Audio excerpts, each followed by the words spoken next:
Tonight, one of the nation's most serious drug problems, and it's only getting worse. It's steroids. Professional wrestler Chris Benoit killed his wife, 7-year-old son, and then hung himself. Why did he do it? Steroids found in the house. Steroids cause suicidal tendencies. They hallucinate, and they hear voices. Depression, paranoia, and steroids could be the actual cause for the Benoit. Speculation is running wild. I think these drugs could affect one's mindset. Now we know. Testosterone found. the steroids. And steroids.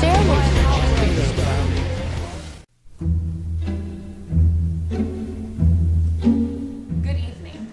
I'm Bonnie Allen, and let's talk about steroids.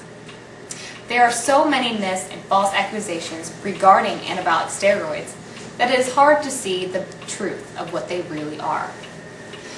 The misconceptions are generally linked to our media, who did a great job of twisting anabolic steroids' reputation by telling outright lies to the ignorant and paranoid public.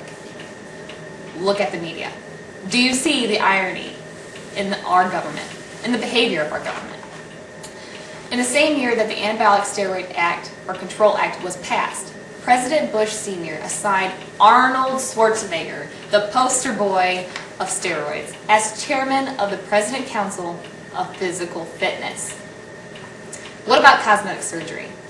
How funny that there are laws against administering anabolic steroids to grown, healthy adults who just want to increase their physical appearance, to enhance their physical appearance.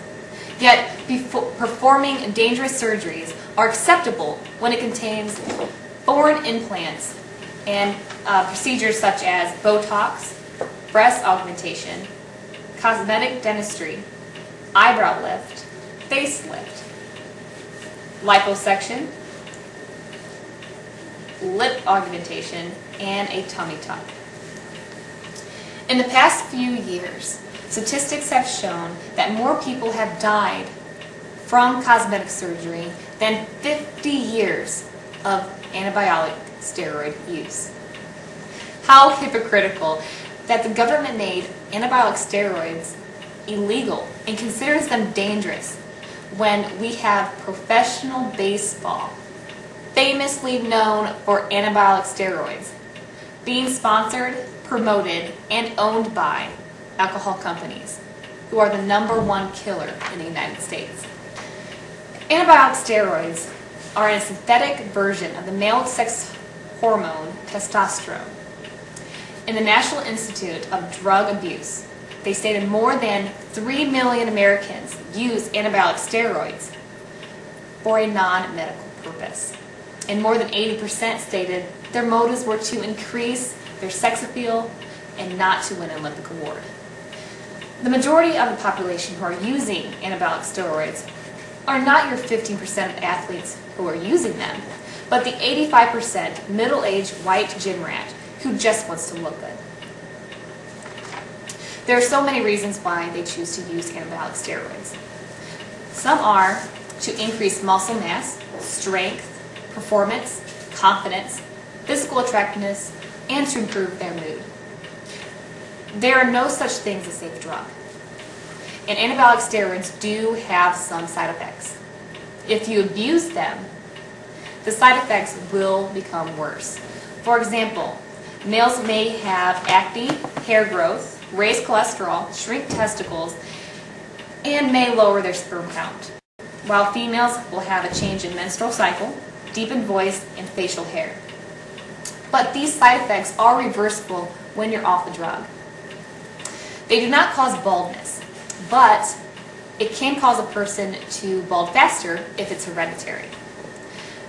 There's no proof that anabolic steroids can cause cancer, kidney failure, and only oral steroids in high dosages used can cause liver problems. When talking about roid rage, it only happens in 5% of the population, and they do not make you psychotic. There is no doubt that steroids work. We all have enough common sense to tell us the benefit of anabolic steroids. But for those who need proof, the New England Journal of Medicine studied 4 groups of men. The test concluded that the couch potatoes on steroids increase muscle mass more than the men who naturally weight trained and also men who weight trained without steroids dropped in good cholesterol, while the group on testosterone did not drop. They found that 600 milligrams of testosterone did not change in lipid profiles, they did not raise prostate antigens, or increase aggression. This only proves that anabolic steroids in moderate doses builds muscle and have very little impact on health. So how many people do anabolic steroids really kill? The only deaths known are from abusing this drug.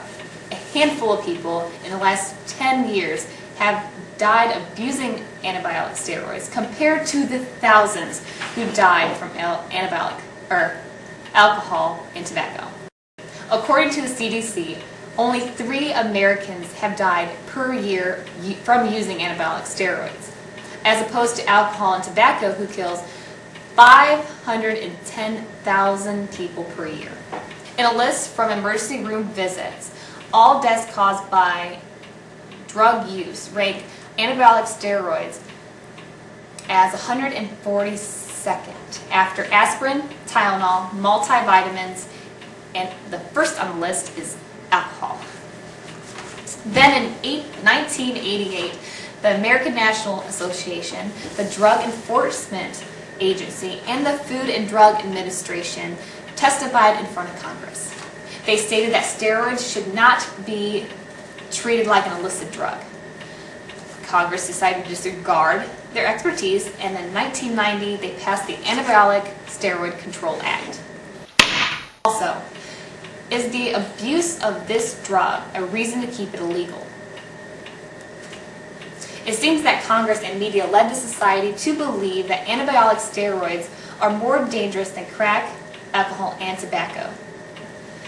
Congress also found that the population of America's youth using anabolic steroids started to grow with the number of professional athletes who use the drug. By unraveling the truth about anabolic steroids, it is apparent that anabolic steroids are just tools. When you really think about it, it is easy to see that steroids are not the real problem. It is our government, media, and alcohol companies who are running this country. We need to stand up and learn what is good for us, and not rely on the government to tell us what is right for us. Do I have any questions? No? All right, thank you for your time. Again, my name is Bonnie Allen.